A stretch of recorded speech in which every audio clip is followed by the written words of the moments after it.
जैसे दूरदर्शी राजा बना, दूर तक अपने दृष्टि को रखा। तो अगर आप, गुरु महाराज ने कहा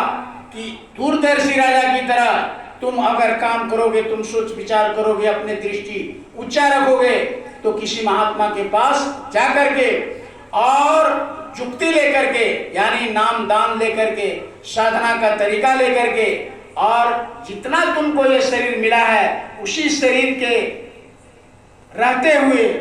आप यहाँ खेती बाड़ी, दुकान, दफ्तर, घर वार, नौकरी चाकरी, बाल बच्चे की सेवा करते हुए, और सुबह 1 घंटे, शाम को 1 घंटे सुमरन ध्यान भजन करके वहां भी अच्छा से अपना एक जगह बना सकते। वहां उस लोक में जिस तरह यहाँ आप महल में रहते हैं, घर में रहते हैं, उसी तरीके से गुरु महाराज ने कहा कि एक अलग शरीर छूटने के बाद एक अलग लोक है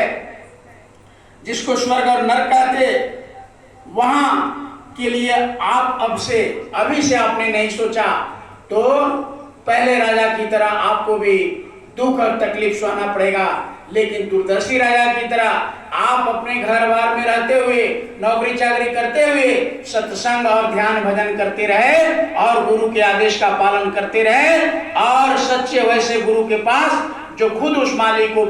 प्राप्त कर गए हैं और उस मालिक को, प्रभु परमात्मा से मिलते जुलते रहते हैं, वह इनके आदेश का पालन करके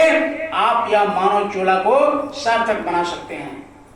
आप भी उसी तरीके से यहाँ बाल बच्चे की सेवा करते हुए भी भक्ति करके, और जैसे जीवात्मा निकलेगी, आपकी जीवात्मा को जैसे राजा ने महल बनवा लिया था खूंखार जंगल में, उसी तरीके से नर्क को आप पार करके उसके ऊपर, बहुत ऊपर एक सतलोक स्थान है जहां से जीवात्मा कभी आती नहीं है। वहां सुख ही सुख है, प्रकाश ही प्रकाश है, अंधेरा का नाम निशान नहीं है। इसी को रामायण में गोस्वामी जी महाराज ने कहा, उसका इशारा किया कि परम प्रकाश जरे दी राती, और नहीं चाहिए दिया और घी बाती। कहा कि घी और तेल की, बत्ती की और बिजली की वहां आवश्यकता नहीं है, वहां परम प्रकाश है, हमेशा हमेशा के लिए प्रकाश उजाला ही उजाला है। वहां ये जीवात्मा जाएगी और आराम से अपना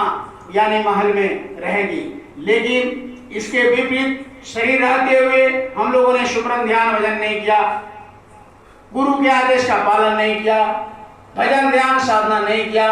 कोई ऐसे गुरु की खोज नहीं किया, तो यह जीवात्मा को निकाल करके और उसी नरकों में 84 में डाल देगा,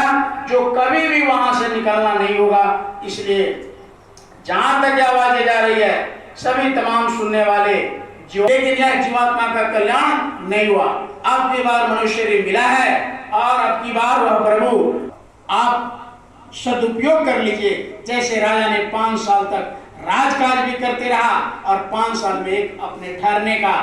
महल भी बनवा लिया, उसी तरह गुरु महाराज ने कहा कि आपको ये जो शरीर दिया है 100 साल के लिए, 80 साल के लिए, यानी सबको अलग अलग समय दिया,